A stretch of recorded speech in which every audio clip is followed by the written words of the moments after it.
Hello everyone, welcome to my channel. जैसा कि आपको पता है कि केमिस्ट्री की सीरीज में कल हम लोगों ने मेटल और नॉन मेटल को पढ़ लिया था और आप लोग आज पढ़ने जा रहे हैं क्या, कार्बन एंड इट्स कंपाउंड, यानी कार्बन तथा उसके यौगिक। सबसे पहले अगर हम लोग कार्बन की बात करें, उसको कहते हैं सी से डिनोट करते हैं कार्बन को।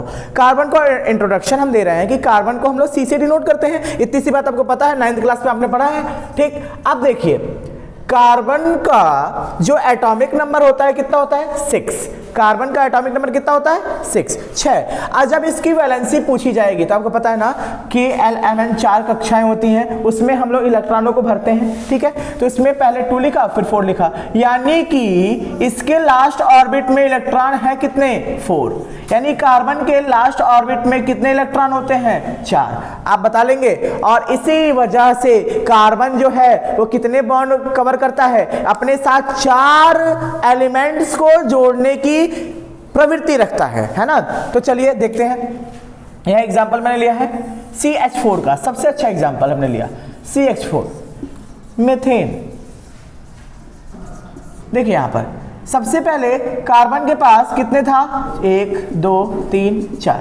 हाइड्रोजन के पास कितना है, 1 1 1 1। हाइड्रोजन के पास एलिमेंट में उसके पास कितने हैं, लास्ट ऑर्बिट में एलिमेंट कितने, ऑर्बिट में कितना इलेक्ट्रॉन है, 1। बेचारा 1 लेके घूम रहा है। अब उसे क्या पता होगा, अब आपको ध्यान रखना है कार्बन क्या है, नॉन मेटल है। कार्बन क्या है, नॉन मेटल।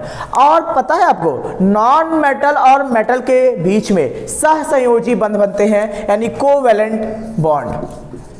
अभी हम पढ़ेंगे इसको डिटेल में।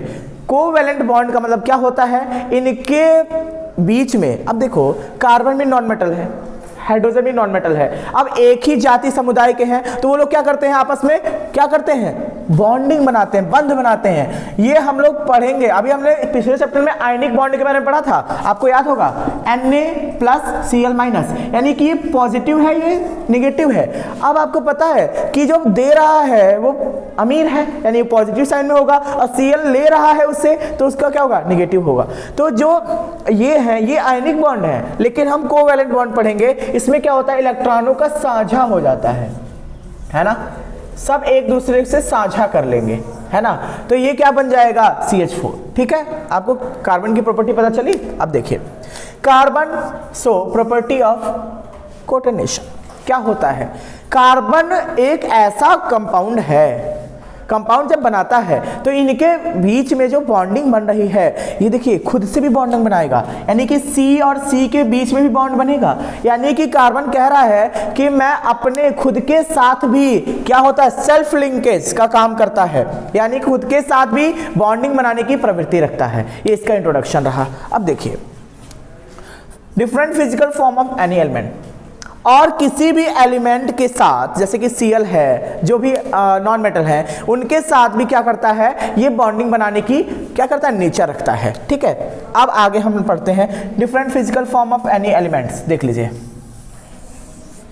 कार्बन एक पूरी फैमिली नहीं है, अकेला नहीं है। कार्बन की एक प्रवृत्ति है कि अगर केमिस्ट्री को हम लोग पढ़ रहे हैं तो उसमें अगर हम ऑर्गेनिक केमिस्ट्री को पढ़ेंगे तो कार्बन के बारे में हमें पढ़ना जरूरी है। और ये चैप्टर बहुत इंपॉर्टेंट इसलिए क्यों हो जाता है, क्योंकि इसमें कार्बन के 10th क्लास में जो भी डिटेलिंग है वो हमें जानना बहुत जरूरी है, क्योंकि इस सिलेबस में हमारे कार्बन जो है, सबसे पहले एक इसके अपरूप के बारे में पढ़ते हैं। ठीक है, इसका देखिए यहां लिखा है ऑट्रोप्स। अल्टोट्रॉप्स क्या होते हैं, इसका अपरूप। अपरूप कौन कौन से हैं, एक डायमंड है, दूसरा क्या है, ग्रेफाइट। इनके बारे में अब हम लोग डिटेल में पढ़ने जा रहे हैं। तो चलिए देखिए डायमंड के बारे में। अभी आपने धातु अधातु नॉन मेटल मेटल चैप्टर में पढ़ा है ना कि जो डायमंड होता है वो क्या होता है, लश्चर है, उसके पास चमक बहुत ज्यादा होती है, लेकिन ये नॉन मेटल है, हमने एक्सेप्शन में पढ़ा था। ठीक है, तो इसका ये टेम्परेचर, विद्युत का सुचालक भी होता है, सॉरी टेम्परेचर, ताप का सुचालक होता है, लेकिन इलेक्ट्रिसिटी का नहीं। Do not conductor of electricity, ये चालक नहीं है, सुचालक नहीं है, किसका, विद्युत का सुचालक नहीं है। ठीक है, अब नेटवर्क, जो इसका डायमंड का नेटवर्क है, अभी हम लोग आगे पढ़ेंगे, इसको मैं बना के स्ट्रक्चर के साथ दिखाऊंगा। जो नेटवर्क का स्ट्रक्चर है, ठीक है, वो बड़ा है, बहुत ब्रॉड है, एक चैनिंग, जैसे नेटवर्क फैलता है ना वैसे चैनिंग वाली क्वालिटी में रखता है। ठीक है, इसका जो डेंसिटी है, जो घनत्व है, बहुत हाई होता है। ठीक है, तो चलिए आगे पढ़ते हैं इसके बारे में। किसके बारे में? डायमंड और ग्रेफाइट के बारे में। तो ठीक है, मिटाते हैं इसको। चलिए, तो हम लोग डायमंड के बारे में पढ़ते हैं कि डायमंड एक कैसा नॉन मेटल है। नॉन मेटल है, ये पक्का पता है आपको। देखिए, आपसे पूछा जाए डायमंड के अलावा चमक किस में होती है? आयोडीन में, ब्रोमीन में। आयोडीन और ब्रोमीन भी लश्चर वाले क्वालिटी को रखते हैं, लेकिन सबसे ज्यादा कौन रखता है? आपका डायमंड। और डायमंड में कैसा स्ट्रक्चर है कार्बन्स के बीच में? इनका नेटवर्क स्ट्रक्चर है, यानी कि ये 3 डायमेंशन में है। यानी जो डायमंड होते हैं वो 3 डायमेंशन में अपने एक कार्बन के साथ वो 3 कार्बन को और ऐड करने की प्रवृत्ति रखता है। इसलिए इसका जो कैसा नेटवर्किंग क्षेत्र का, नेटवर्किंग रूप का इसका दिखता है, नेटवर्क टाइप का आपका डायमंड का स्ट्रक्चर दिखता है। कार्बन कार्बन के बीच में 3 कार्बन ऐड होते हैं। देखिए, एक कार्बन यहाँ, तो इससे कौन जुड़ा? 1 कार्बन, 2 कार्बन, 3 कार्बन। फिर इससे कौन जुड़ेगा? 1 कार्बन, 2 कार्बन, 3 कार्बन। फिर इससे 1 carbon, 2 carbon, 3 carbon, 1 carbon, 2 carbon, 3 carbon. ये मिला के 4 हो रहा है कि नहीं हो रहा है? चतुष्फलकीय हो रहा है कि नहीं हो रहा है ना? और ये इसको 4 बना रहा है कि नहीं बन रहा है? यानी कि कहने का मतलब ये है कि कार्बन और कार्बन लेकर चलेंगे तो 4 कार्बन और 3 डायमेंशन इसका स्ट्रक्चर होता है। ठीक है, अब हम लोग ग्रेफाइट के बारे में पढ़ते हैं। ग्रेफाइट के बारे में आपने सुना था क्या? कि विद्युत का सुचालक होता है, गुड कंडक्टर ऑफ इलेक्ट्रिसिटी, लेकिन टेम्परेचर का नहीं होता।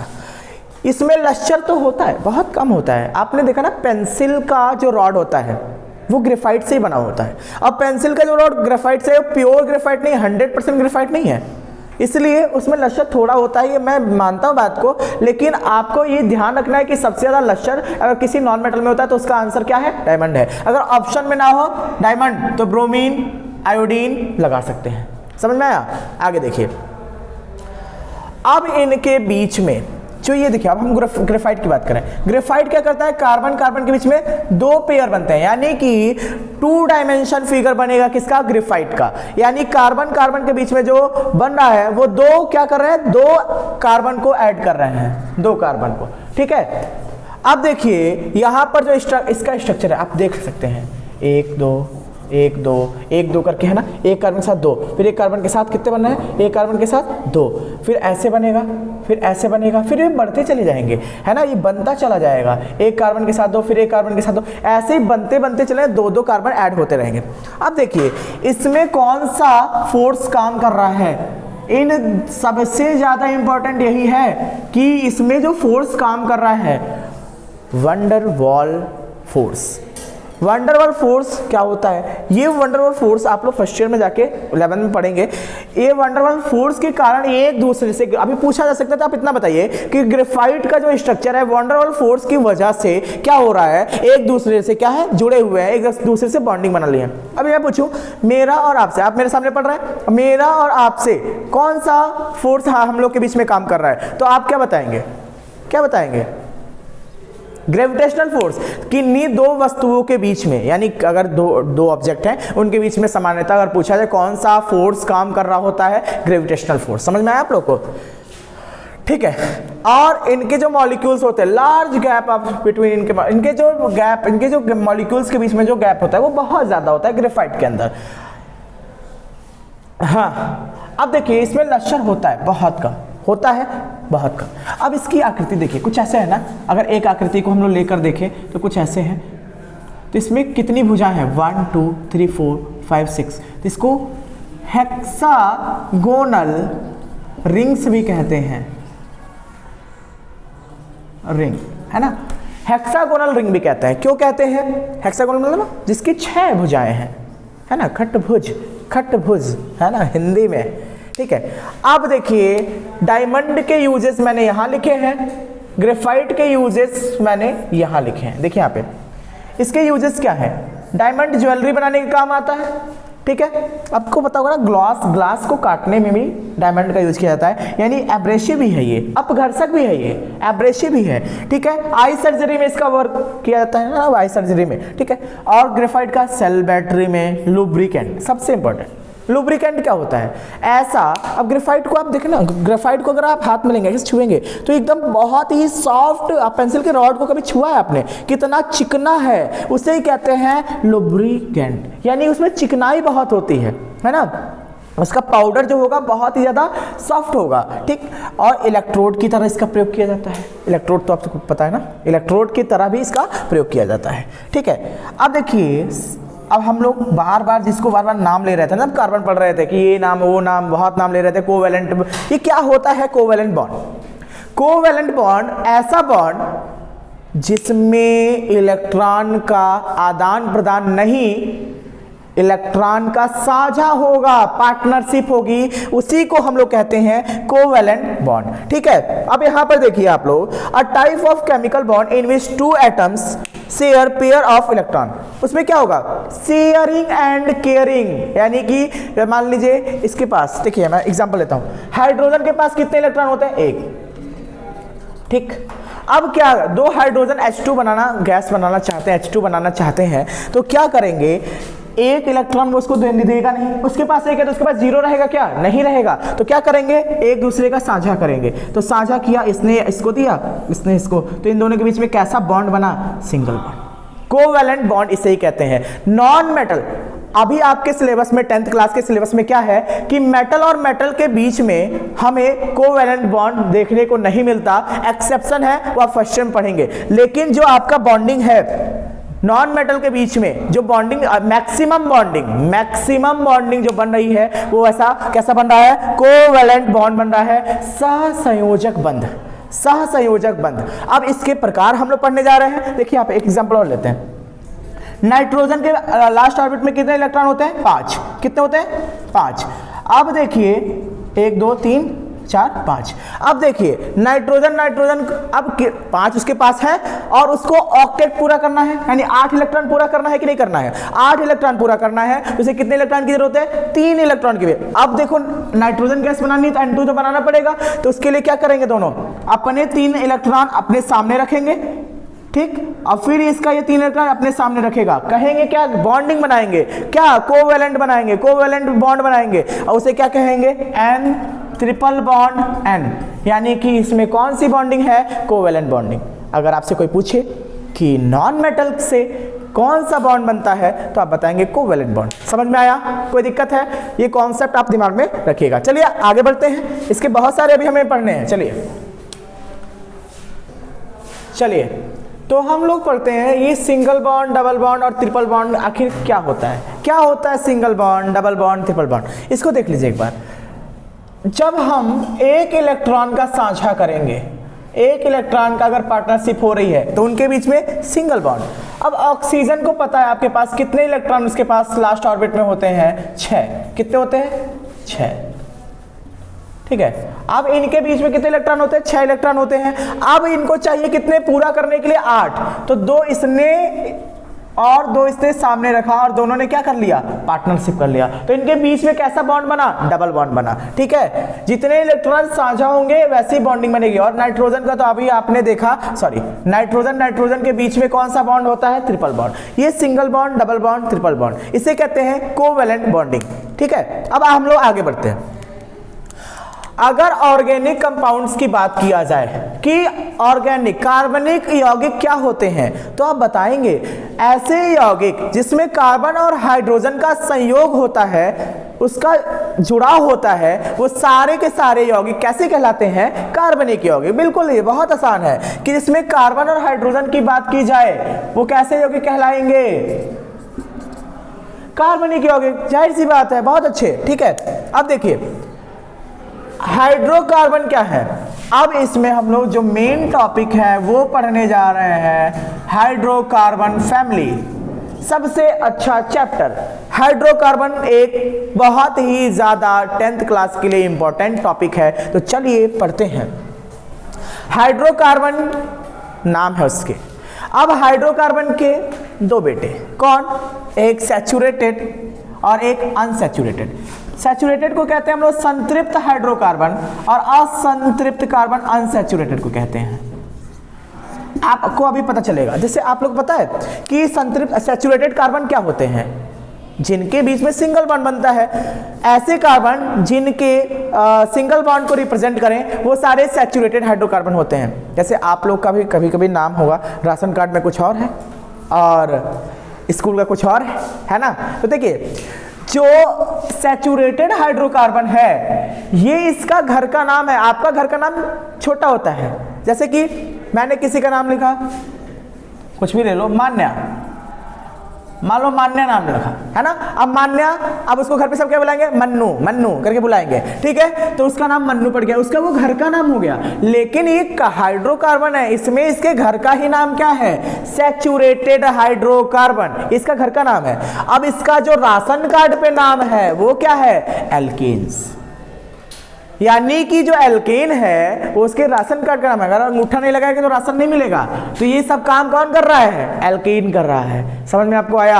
अब आगे चलते हैं, अनसैचुरेटेड हाइड्रोकार्बन, इनके कौन से बॉन्ड होते हैं, सिंगल बॉन्ड, ठीक। अनसैचुरेटेड कार्बन में दो, किसी किसी के 3 से 4 नाम होते हैं घर के, पिंटू, सिंटू, चिंटू, पप्पू, सब नाम हो जाएंगे। और घर का नाम यही रहेगा। स्कूल का नाम बहुत अच्छे, दिव्यांग, पता नहीं कौन, पुरुषोत्तम, ऐसे नाम जैसे बता नहीं सकते। चलो अब आगे देखते हैं अनसैचुरेटेड हाइड्रोकार्बन। इससे क्या होता है, एल्कीन और एल्काइन दो होंगे। इसको हम बहुत ही डीप पढ़ेंगे। जिन कार्बन के बीच में हाइड्रोकार्बन में डबल बॉन्ड पाया जाए वो एल्कीन होता है, जिसमें ट्रिपल बॉन्ड पाया जाए उसे कहते हैं एल्काइन। इसका भी पहचानने का तरीका आप थोड़ा सुन लीजिए। एल्केन और एल्कीन हमें छोड़ेंगे नहीं, ये इतने बढ़िया है, ये हाइड्रोकार्बन ही इतना बढ़िया है कि ये 12th तक तो आपका पीछा नहीं छोड़ेंगे। तो एल्केन क्या होंगे, जैसे कि मैं बोलूं, इसका जो फार्मूला होता है, एक बच्चे ने मुझे बताया था कि एक कह दो ना +2 कुछ रूल करके बताया था जब मैं कोचिंग पढ़ा रहा था। तो देखिए यहाँ पर देखिए CnH2n+2 ये आपका कौन सा होता है, एल्कीन का फॉर्मूला होता है। अगर मैं बोलूं एल्कीन का फॉर्मूला क्या होगा, एल्कीन का CnH2n, ठीक। एल्काइन का क्या होगा, CnH2n-2। अब देखिए ये एल्केन और एल्कीन और एल्काइन फैमिली है। ये 3 किसके पार्ट हैं, हाइड्रोकार्बन के। अभी इससे इनका आपका मन नहीं भरेगा। अभी इसकी एक और फैमिली है ना, कौन है ये, alcohol group, haloalkanes, aldehyde, carboxylic, ketone. अब इनके बारे में हम लोग धीरे धीरे पढ़ेंगे, ठीक है। तो पहले इसके बारे में पढ़ लें। जैसे मैंने लिखा कार्बन को हमने लिखा 2, हाइड्रोजन 2 गुना, 2 दूनी 4, 4 में 2 जोड़े 6, यानी कहीं लिखा हो C2H6, तो किस ग्रुप का होगा ये, एल्केन ग्रुप का। देखो दो कार्बन, N का मतलब 2 कार्बन से 2 गुना कार्बन कितना हाइड्रोजन हुआ, N मतलब 2 गुना 2N, तो 4 और 4 में 2 जोड़ा 6, यानी कि जो ये कौन सा ग्रुप है, एल्केन ग्रुप है। तो कार्बन के 2 गुने से 2 ज्यादा कौन होगा, हाइड्रोजन। तो ये किस ग्रुप का होगा, एल्केन ग्रुप का। आपको बात समझ में आई। इसी तरह एल्कीन ग्रुप का कोई होगा, जैसे मैं लिखा कार्बन 2 है ना, हाइड्रोजन 4 हो जाए, 2 दूनी 4, 2 गुना सीधे, तो ये कौन से ग्रुप का होगा, एल्कीन ग्रुप का। एल्काइन ग्रुप का कौन सा होगा, यहाँ देखिए ध्यान से, एल्काइन ग्रुप का। ऐसे मैं लिखूँ कार्बन 4 का 2 गुना कितना हुआ, 8 में से 2 घटा दो कितना आ गया, 6, तो ये कौन से ग्रुप का हो गया, एल्काइन ग्रुप का, है ना। अब हम लोग चलते हैं थोड़ा सा इसको देखते हैं। चलिए यहीं देख लेते हैं, देखिए 1 carbon, 2 carbon, 3 carbon, 4 carbon, 5 carbon, 6 carbon, 7 carbon, 8 carbon, 9 carbon और 10 कार्बन। क्योंकि क्या नाम दिए जाएंगे। अगर आपको 1 कार्बन कहीं दिख जाए तो इसका नाम होता है मेथ और इसका eth. 3 carbon prop, 4 carbon but, pent, 6 carbon hept, sept, oct, non और डेक। ये आपको याद करना पड़ेगा कि 1 कार्बन के लिए हम रखेंगे क्या रखेंगे 1 कार्बन के लिए, मेथ, 2 कार्बन एथ, 3 कार्बन प्रॉप, अब 4 कार्बन तो ब्यूट, 5 कार्बन पेंट, 6 कार्बन तो हेप्ट, 7 कार्बन तो सेप्ट, 8 कार्बन तो ऑक्ट, 9 कार्बन है तो नॉन, 10 कार्बन तो डेक। अब देखिए मैंने यहाँ पे कुछ लिखा, जैसे यही वाला एग्जांपल, C2H6 कार्बन है कितने, दो कार्बन के लिए क्या बनेगा, एथ। हो गया एथ। अब ये किस ग्रुप का है, एल्केन ग्रुप का, तो इसका जो ANE है ना लगा दो, तो इसका नाम क्या हो गया, एथेन। समझ में आया। यूपीएससी नेम लिखना बहुत आसान है। आसान क्यों होगा, क्योंकि आप लोग पढ़ रहे हैं तब आसान हो जाएगा, नहीं पढ़े थे तो यही टफ लग रहा था। कार्बन के 2 गुने से 2 अधिक एल्केन, कार्बन के 2 गुना हाइड्रोजन अगर है तो क्या, एल्कीन। कार्बन के 2 गुने से 2 कम, एल्काइन। और ये इसके पूरा आपको याद करना पड़ेगा, एक कार्बन के लिए मैथ, या कार्बन की संख्या कितनी दी गई है, 2, इसलिए हमने लिखा एथ। ठीक, अगर मैं लिखूं C3H6 तो 3 कार्बन है ना, तो इसका नाम क्या हो जाएगा, प्रॉप। पहले आप प्रॉप लिख देंगे, ठीक। और 3 गुना, अब देखो यहाँ पे डबल है, सीधे कार्बन के सीधे जस्ट डबल अगर होगा तो कौन सा ग्रुप होगा, एल्कीन। तो इसमें इसका वाला ENE जोड़ दीजिए, लास्ट वाला ENE, तो क्या हो जाएगा, प्रोपीन। समझ में आया, ठीक है। तो अब हम लोग एक एक करके इसको थोड़ा डिटेल में पढ़ते हैं, थोड़ा फैला के पढ़ते हैं। तो चलिए स्टार्ट करते हैं। Chemical properties of carbon compounds. आपको पता है ना, हम लोग जो अभी ग्रुप्स थे, जो एल्डिहाइड ग्रुप था, कीटोन ग्रुप था, उसको करेंगे, लेकिन उसमें क्वेश्चन के साथ करेंगे। पहले हम लोग थ्योरी कंप्लीट कर लेते हैं। तो देखिए रासायनिक गुण क्या होता है इन कार्बन कंपाउंड्स का, इन कार्बनिक यौगिकों का क्या है इनका रासायनिक गुण। तो देखिए यहाँ पर देखिए, ऑक्सीडेशन जब होता है, ऑक्सीडेशन में क्या कहा जाता है कि जो ऑक्सीजन गैस है वो क्या ऐड हो जाती है, जुड़ जाती है। आपने ही चैप्टर में पढ़ा है, जब पहला चैप्टर आपने पढ़ा था तब। तो देखिए CH3CH2OH है ना, क्या बना रहा है, एथेनोइक एसिड, यानी कि इसे एसिटिक एसिड भी कहते हैं। अगर आपसे पूछा जाए एसिटिक एसिड तो इसको भी एसिटिक एसिड ही कहेंगे। क्यों एथेनोइक, क्योंकि OIC जुड़ा हुआ है, अभी मैं बताऊंगा जब ग्रुप्स पढ़ाऊंगा मैं, ठीक है। जब ध्यान रखिएगा एग्जाम में KMnO4 की उपस्थिति में, पोटेशियम मैग्नीज ऑक्साइड की उपस्थिति में, ऑक्साइड की उपस्थिति में अगर पोटेशियम डाइक्रोमियम ऑक्साइड से अभिक्रिया जब कभी भी किया जाएगा, किसका, 2 कार्बन है तो क्या लिखेंगे इसको, एथेनॉल। एथेनॉल की जब अभिक्रिया किससे होगी, KMnO4 और K2Cr2O7 से, तब हमेशा जो आपको रिजल्ट प्राप्त होगा वो क्या होगा, एथेनोइक एसिड का होगा। क्यों, क्योंकि ये ऑक्सीडेशन हो रहा है। कभी कभी ये रिएक्शन दिया रहता है, अब पूछा रहता है ये कौन सा रिएक्शन है, तो आप क्या बताएंगे, ये कौन सा है, ऑक्सीडेशन है। क्यों ऑक्सीडेशन है, क्योंकि इसमें ऑक्सीजन का क्या हो रहा है, योग हो रहा है। तो क्या बना आपका CH3COOH, क्या बना, एथेनोइक एसिड, ठीक है। अब कंब्यूशन क्या होता है, कंब्यूशन का मतलब होता है कि आपने पढ़ा होगा ना कि इसमें क्या होता है, लाइट बाहर निकलती है पहले चैप्टर में। तो देखिए यहां पर जब भी कभी भी कार्बन अगर ऑक्सीजन से अभिक्रिया करता है, कार्बन कभी भी ऑक्सीजन से अभिक्रिया करेगा तो क्या बनेगा, कार्बन डाइऑक्साइड।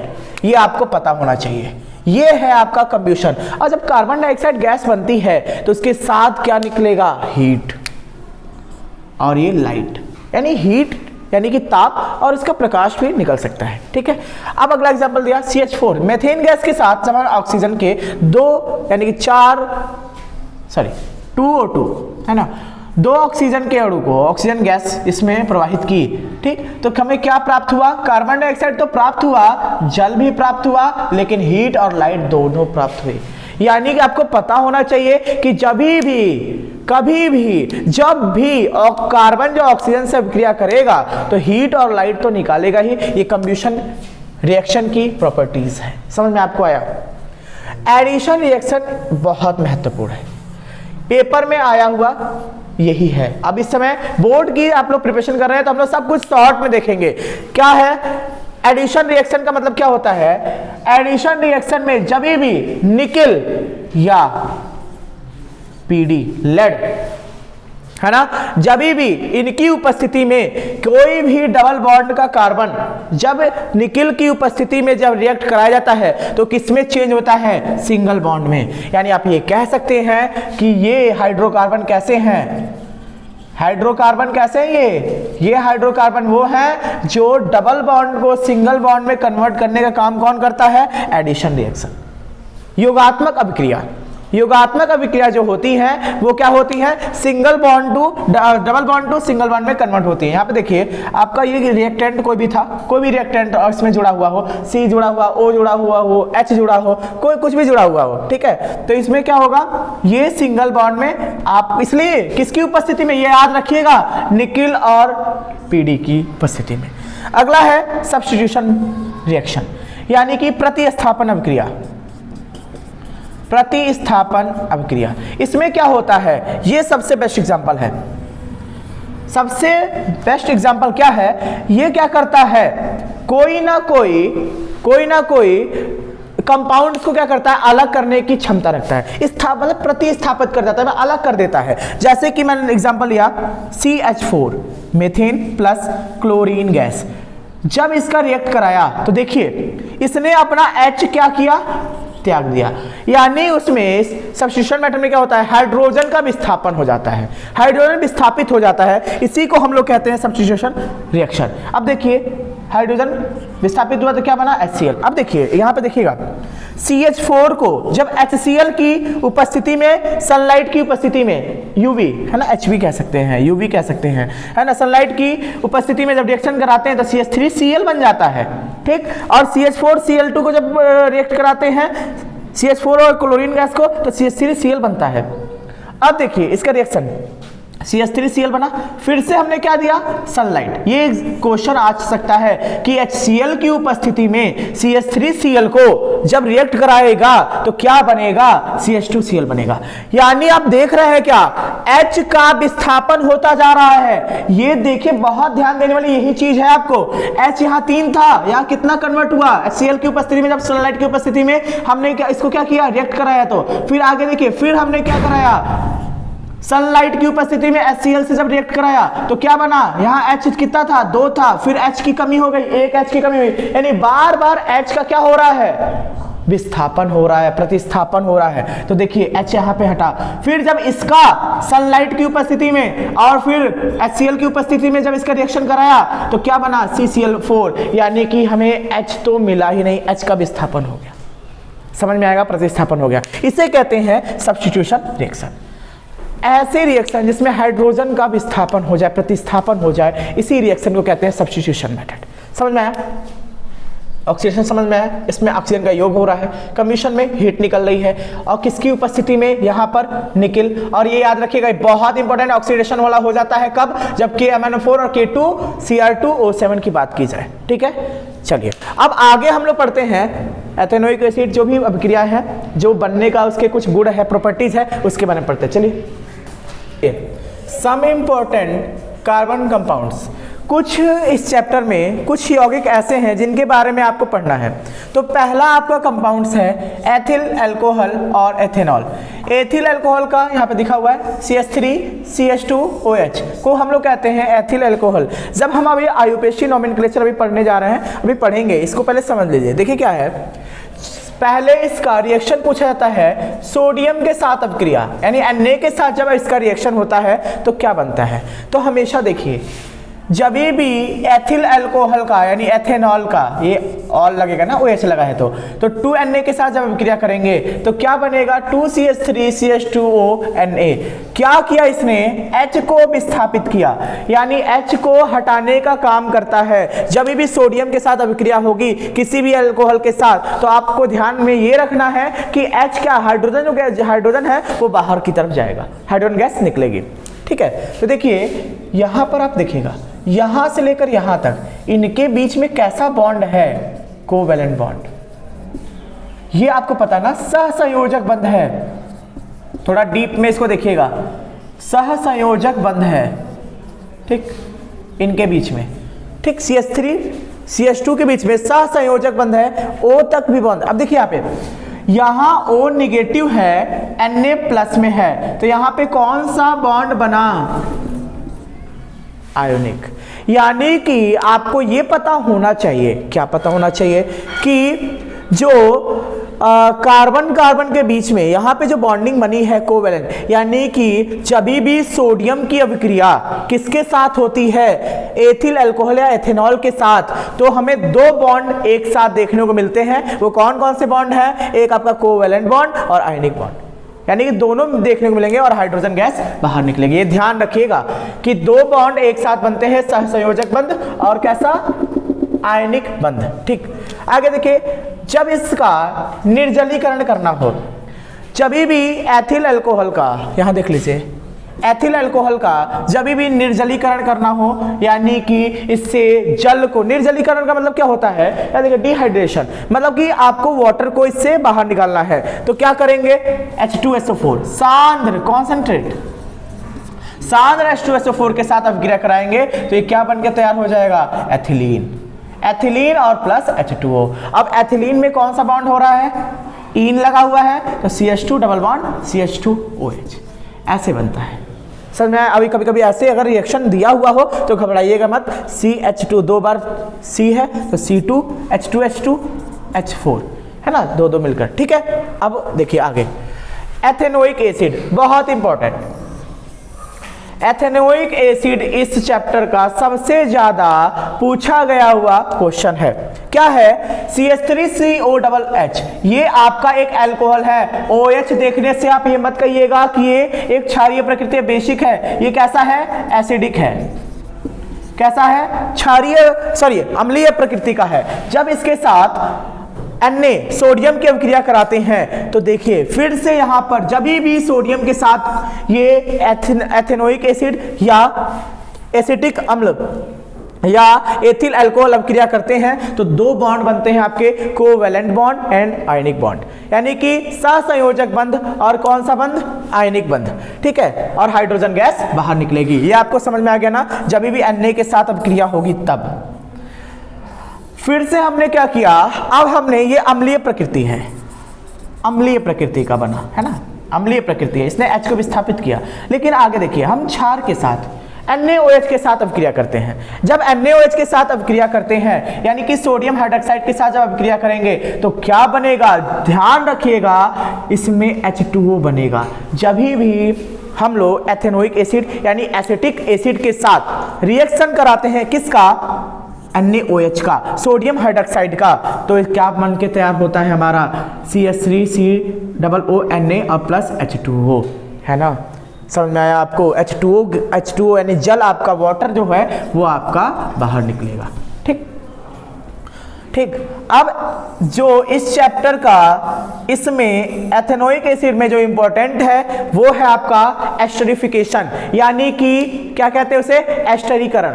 एस्टरीकरण का मतलब क्या होता है, देखिए एस्टरीकरण का मतलब होता है क्या, यहां देखिए, ध्यान से देखिए, जब कभी भी एथेनोइक अम्ल के साथ एथेनॉल, यहां देखिए एथिल अल्कोहल या एथेनॉल कह सकते हैं इसे, जब किसी एथेनोइक एसिड के साथ एथिल अल्कोहल अभिक्रिया करता है, किसकी उपस्थिति में, H2SO4 की उपस्थिति में, presence of H2SO4, then find CH3COO C2H5। क्या करता है, ध्यान से देखिएगा, मैं थोड़ा यहाँ समझाने का प्रयास करूंगा। CH3COOH प्लस, मैं H को पहले लिखता हूं यहां से, O है ना, और C2H5, ये वाला H इस वाले H के साथ क्या कर लेता है, अभिक्रिया कर लेता है, मतलब कि हाइड्रोजन का योग हो जाता है H2O, ये अलग हो जाते हैं, और ये CH3COO और ये C2H5 ये आपके मिल जाते हैं।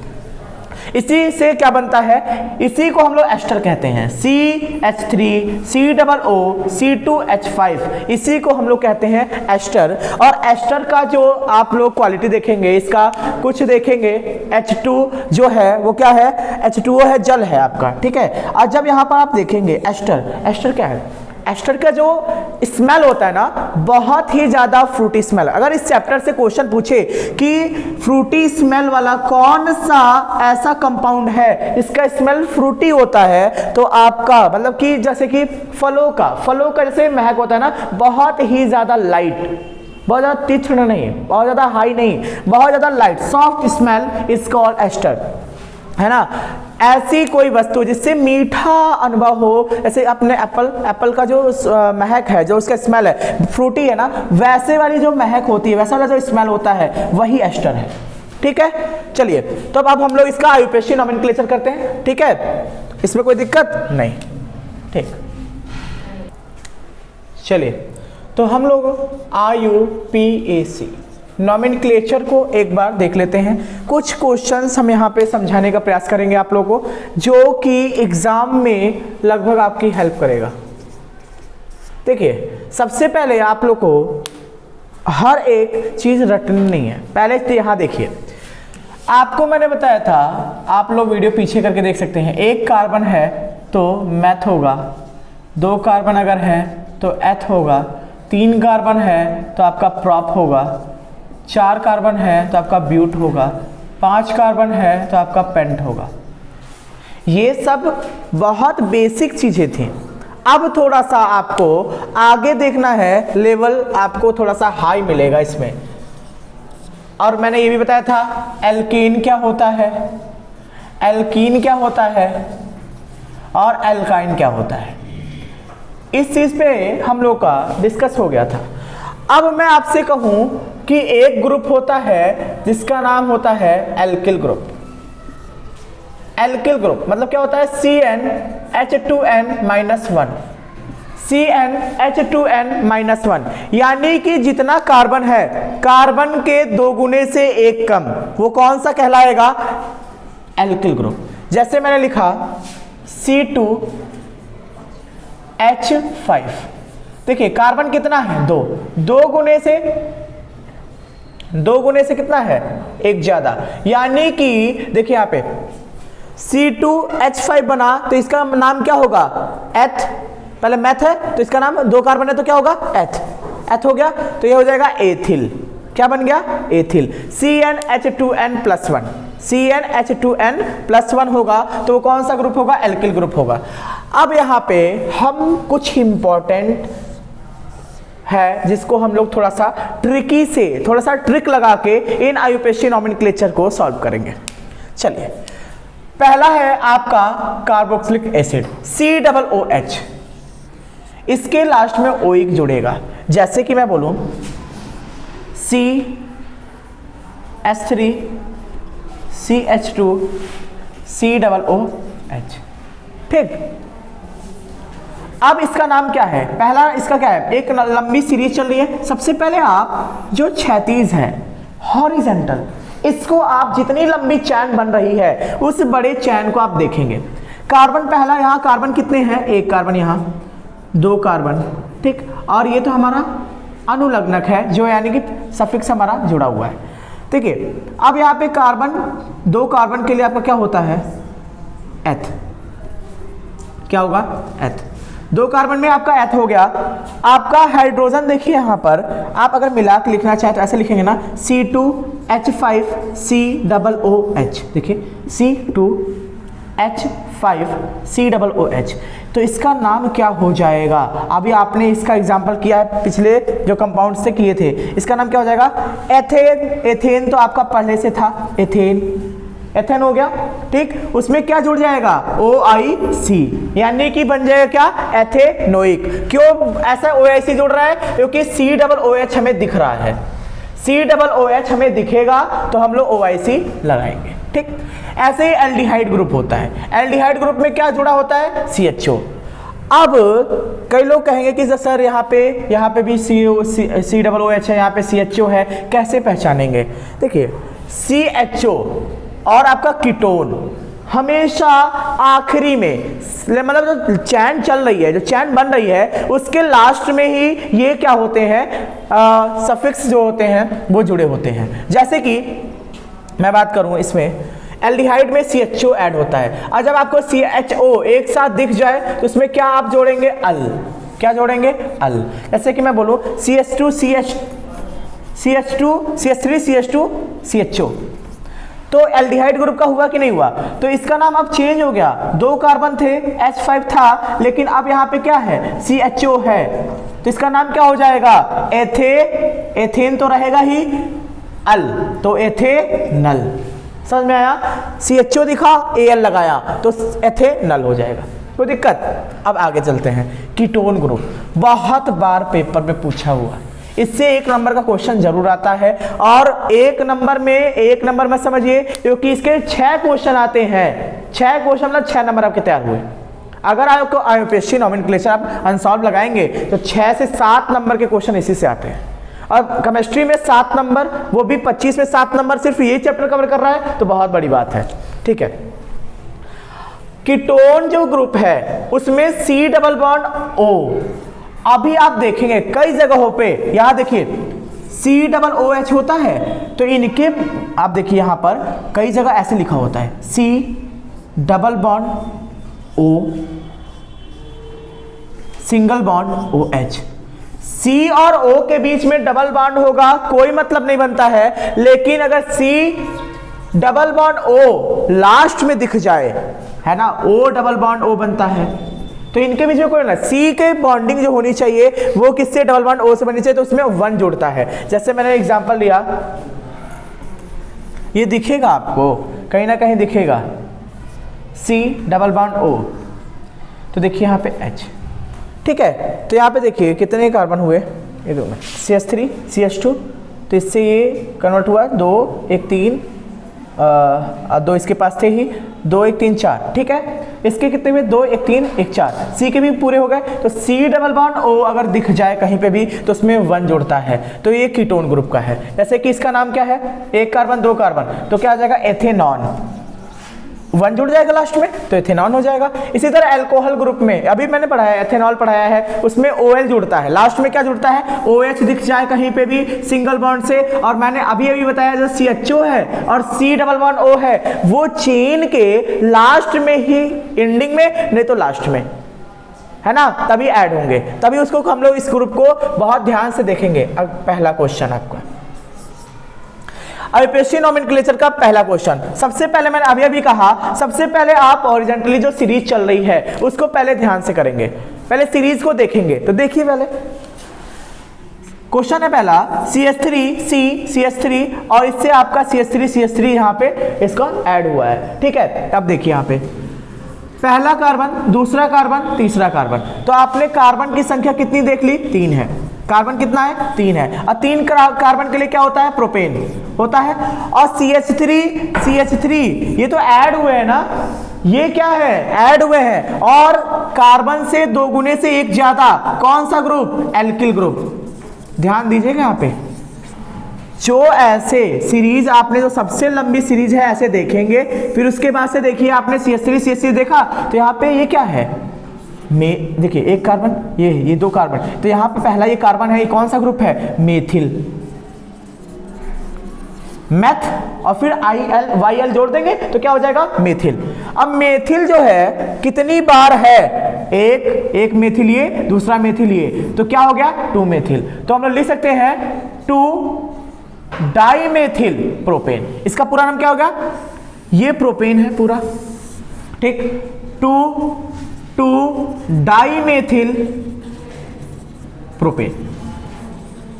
समझ में आया? यानी कि आपको सबसे पहले हॉरिजॉन्टली जो आपको सीरीज चेंज चल रही है उसको प्रॉपर तरीके से आपको देखना है, और उसमें जो आपके सफिक्स लगे हुए हैं उस पर भी ध्यान देना है। अगला देखिए सेकेंड, CH3 CH2 Cl। अब देखिए आपका एक हैलोजन ग्रुप छूट गया। हैलोजन ग्रुप में क्या होता है, Cl, Br और I, क्लोरीन, ब्रोमीन और आयोडीन। जैसे कि Cl यहाँ पे जुड़ा हुआ है, तो यहाँ पे देखिए ये चेन है, इसमें तो आपको कहीं पे भी आपको कोई भी सफिक्स जुड़ा हुआ नहीं दिख रहा है, सिर्फ Cl, और वो भी एक चेन में ओरिजिनली जुड़ा हुआ है, क्षैतिज जुड़ा हुआ है। अब सबसे पहले Cl है तो पहले नंबर यहाँ से गिनिए, कौन सा नंबर है, सबसे पहले आपको जिधर से आसान पड़े उधर से आप, जिधर से सफिक्स सबसे आसान पड़े गिनने में उधर आप सबसे पहले नंबर पे जुड़ा हुआ है, इसका नाम क्या हो जाएगा, 1। Cl के लिए क्लोरो, कितने कार्बन है, 1 2 3 कार्बन के लिए क्या हो जाएगा, प्रोपेन। देखिए 3 कार्बन के लिए प्रोप और उसमें N जोड़ देंगे, प्रोपेन, है ना, तो क्या नाम हो जाएगा, 1 क्लोरो प्रोपेन। अब यहां देखिए CH3 CH और CH3 ये पूरी सीरीज चल रही है, हॉरिजॉन्टली 36। हम बार बार करें 36, देखिए यही तो ट्रिक है इसमें, जो आपका सफिक्स जुड़ा हुआ है उससे आप बाद में लिखिएगा, ऐसे लिखेंगे गलतियां कम होंगी। तो 1 2 3, 3 कार्बन क्या हो गया, प्रोपेन। अब जो जुड़ा हुआ है, कौन जुड़ा हुआ है, OH। OH ढूंढो वहां पे, OH। OH में क्या लगता है, OL लगता है। अब देखिए कितने नंबर पे जुड़ा हुआ है, 1 2, तो 2 लिखा, पॉइंट लगाया। 1 2 3 प्रोपेन लिखा, OH के लिए क्या लगता है, OL, तो इसका क्या लिखेंगे, प्रोपेनॉल। समझ में आया, कितना आसान है इसको करना।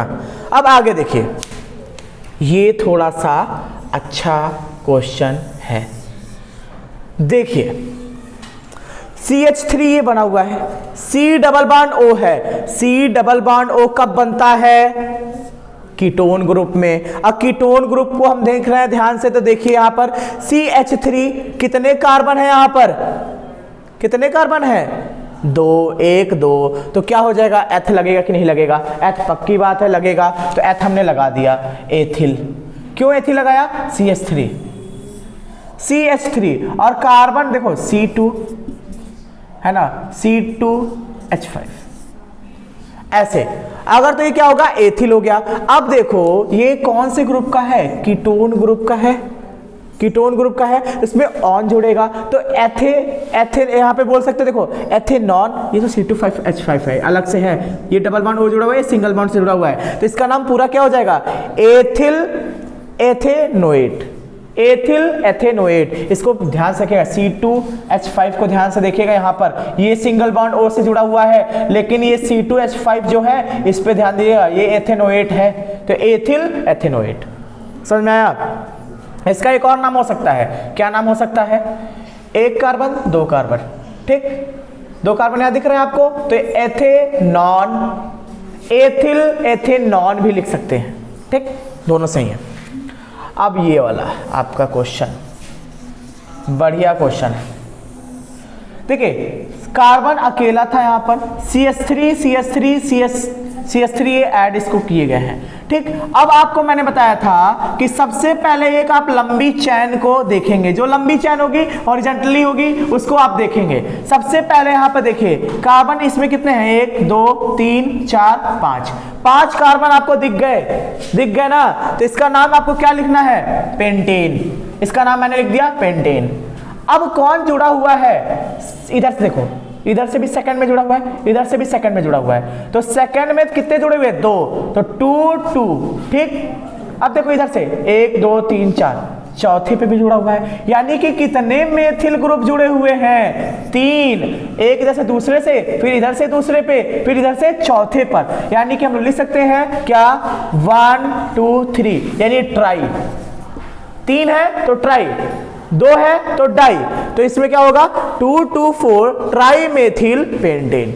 आपको आईयूपीएससी नोमेनक्लेचर समझ में आ गया होगा, क्यों, क्योंकि आपको पता चल गया ट्रिक क्या है। ट्रिक क्या है, हॉरिजॉन्टली देखना है आपको, और ये सबसे ट्रिक है अच्छी, जिससे आपका पूरा आईयूपीएससी क्लियर हो जाएगा। आपको कितनी भी बड़ी चैन दिख रही हो, आप सिर्फ हॉरिजॉन्टली देखेंगे, क्षैतिज देखेंगे, आपको वर्टिकली जाने की जरूरत ही नहीं है, ठीक है। तो देखिए अब ये आईयूपीएससी नोमेनक्लेचर के जितने भी थे वो कॉन्सेप्ट आपको क्लियर हो चुके होंगे।